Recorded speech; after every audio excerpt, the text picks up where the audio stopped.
Hey everyone, welcome back to my channel. Jacob Elordi is seriously the name on everyone's lips these days, from being a stunning creature in Guillermo del Toro's Frankenstein to a very divisive Heathcliff in Emerald Fennell's upcoming adaptation of Wuthering Heights, and lest we not forget the return of Nate Jacobs for Euphoria Season 3, but we need to not forget his roots. Joey King's love interest in Netflix's original The Kissing Booth. Between 2018 and 2025, he has become one of the most in-demand actors in the world, which is an insanely impressive thing to do in just a few short years. Growing up, of course, he was a musical theater girl. Like, you take one look at Jacob Elordi and the way he saunters around the streets with his big, ludicrously capacious bag, and you're thinking, yeah, he can do a little kickball change. I'm thinking that. But he was actually inspired to start acting after seeing Heath Ledger's performance as the Joker in The Dark Knight. He was also encouraged to model as a teenager by his mom, but that didn't last very long because I believe he wasn't able to fit into a lot of the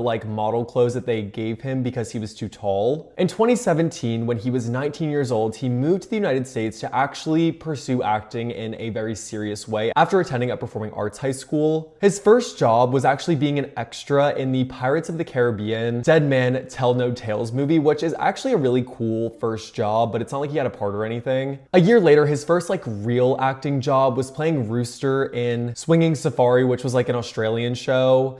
And while that was his first character role, his breakout role was in Netflix's The Kissing Booth. He played Noah Flynn in this trilogy of movies, and I just need to get one thing off my chest, and that is that these movies are not that bad. Well, they're so bad, they kind of round the corner for me, and they're actually good. I've seen every single one, and I've honestly eaten them up.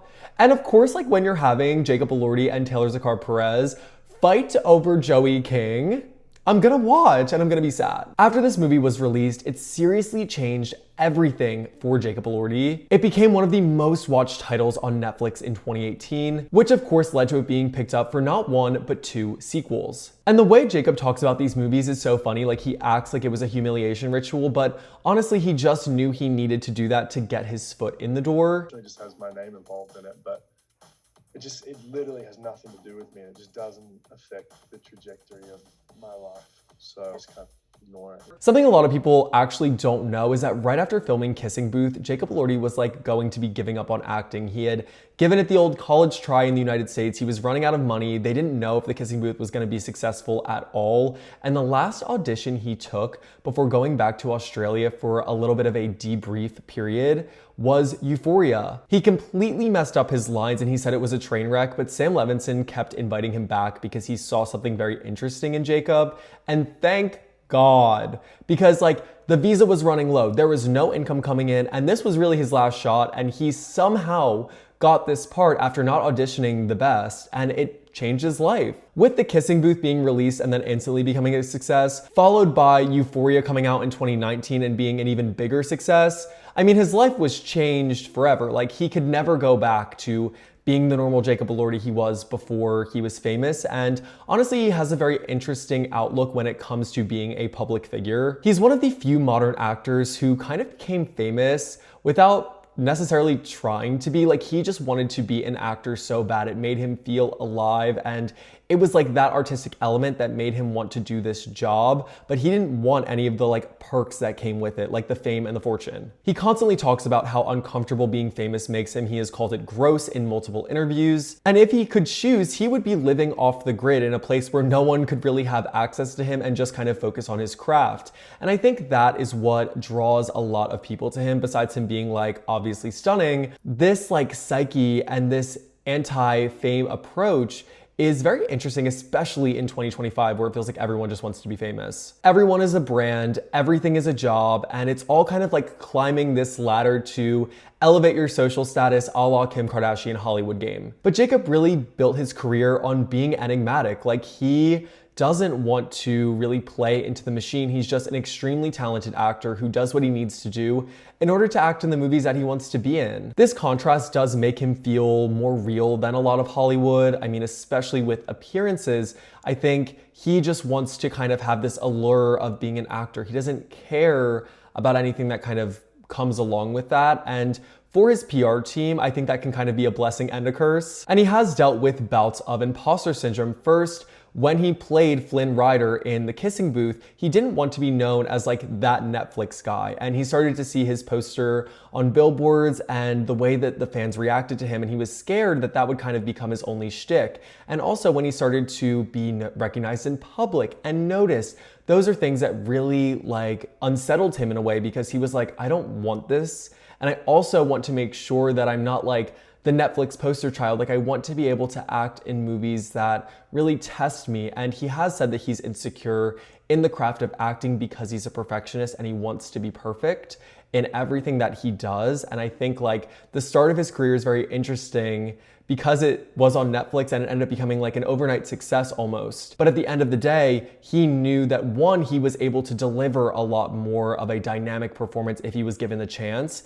And two, he wanted to make sure he wasn't pigeonholing himself into just doing the Netflix thing. This vulnerability that he continues to show, I mean, there is self-doubt there. And I think when he couples that with an amazing performance, it makes us as the audience decide to believe in him and his performance a little bit more than the last. And we've kind of grown with him through these years, and he's not even 30 yet, and he is someone who is being looked at as a major movie star. And I think a combination of all of those things I just mentioned add to the allure and the star power and make people honestly want to work with him in the industry as well. As Jacob really skyrocketed to this A-list status, it also kind of reflected in how he decided to go about charting his career and picking roles. He has really subscribed to like a one for the arts, one for the charts type of vibe, where he's not going to be making a blockbuster over and over and over again. He wants to be able to do an indie film where he can really challenge and test himself, and then do a big movie where it's going to bring a studio a lot of money because of the name recognition. Just looking at his filmography, you can see the difference in all of these roles. I mean, Nate Jacobs playing Elvis Presley in Priscilla, playing Felix in Saltburn, like all of these are kind of vastly different. And I want to start with Nate Jacobs because that is a role that I think could have fallen really flat if someone else played him. At face value, Nate Jacobs is a toxic jock. But when you understand his psyche and you understand the trauma that like his parents and specifically his dad inflicted on him, Jacob is able to provide an extra depth to this role that I think transformed the character of Nate to where people actually wanted to learn more about him and understand underneath the surface, like what made this character tick, because he's such a monster on the surface that like there's something so deeply troubled inside of him that like only really Jacob could pull off. Like he does something even more disturbing with this character that makes it like a car crash where you cannot look away. I mean, in interviews, he has said that playing Nate Jacobs is so exhausting. Like it's so emotionally draining to go in and like act like that for 12-hour days. But the way that he's able to kind of repress when he needs to and really attack when he is provoked enough, it's very interesting because it feels like an exercise in restraint. And it's like he's taking all of his own insecurities and using that to kind of fuel this character of Nate Jacobs and heighten his performance in a way that not a lot of other people could. In contrast, I mean, Elvis was a 180 from this. It was very, very different. Someone very aware of their own fame, someone very conscious of the persona, maybe even too conscious to the point where those lines were blurred. I think this was really fascinating because Baz Luhrmann's Elvis just had come out and Austin Butler was like mid-Elvis psychosis. So like releasing a Priscilla movie like on the heels of that is very big shoes to fill. And Jacob said he didn't want to just do another Elvis impression like Austin Butler did. He didn't want to make it like the same. He said he actually studied the idea of Elvis, his psyche, and the way he approached his fame and how he kind of got lost into the character that he became. Like he was larger than life and his like personal character morphed into this public persona, and Jacob used that to really fuel this performance. And I think you can really tell. I actually think Priscilla is a better Elvis movie than Elvis, but that's a really hot take. I know a lot of people aren't going to agree with that, but I think that Jacob does a really good job here because it's not viewed as a tribute. It's more of like what happens when you're kind of being eaten alive by your own fame. And then when you look at that compared to like Felix in Saltburn, this feels like a very Jacob Elordi typecasted character. And I think he did this on purpose because he said that he wanted to play a character that was like the stereotype of what people thought he actually was. He was this preppy, wealthy college kid. I mean, he had a very dark home life, but like it was very much on the surface this like preppy rich kid with an arrogant attitude who kind of adopts this person who is less than Barry Keoghan's character. But it's the way he like weaponizes his own beauty that is really smart. Again, like I love Saltburn. It's actually one of my favorite movies that has come out in the last 5-ish years probably, because I thought that he did a really good job kind of restraining when he had to and playing this character that had like a lot of dark undertones. Like you could tell that Felix had a dark spirit and like a horrible aura, but on the surface he was so charming and charismatic and he like lured people in. And I personally think the way that he decided to go about attacking this role was camp. Like he saw what people were saying about him, so he was like, okay, let me play this role where it's like the same kind of traits that people are attributing to my character as Jacob, and let me spin it on its heels and like give it back to you.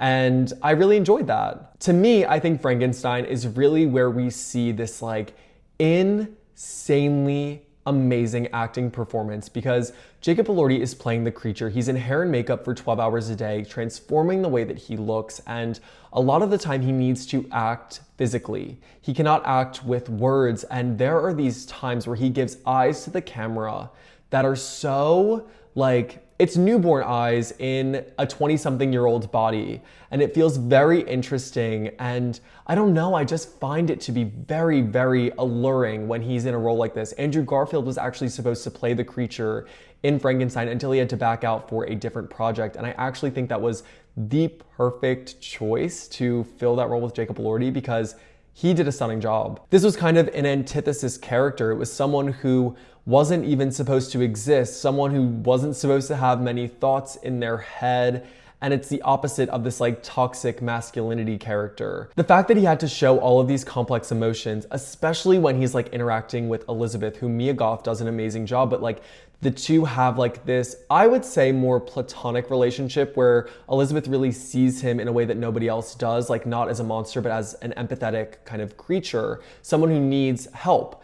And Jacob does this like amazing job of being able to showcase all of those feelings without really having the words to say them. And he shows it a lot through his body language. And I think we will mark Frankenstein as a real turning point in Jacob Elordi's career. I mean, we know he's booked and busy for the foreseeable future, but when you look at great acting performances, everything that he's done has been amazing, but the way that he was able to act in Frankenstein, because it was so unorthodox, made me realize like, wow, he is one that we are going to be watching and applauding for years and years to come. I mean, Noah Flynn was adored, Elvis was trapped in his own head, Felix was desired, and the creature really was understood. And I think that's what Jacob has been chasing all of these years with acting and doing all these roles. Like he just wants to be understood in a way that maybe no one else does. And I think that's why he really related to the creature and loved playing him. He has multiple new projects coming up in 2026, and I'm super, super excited for Wuthering Heights, this Emerald Fennell adaptation where he plays opposite Margot Robbie. Now,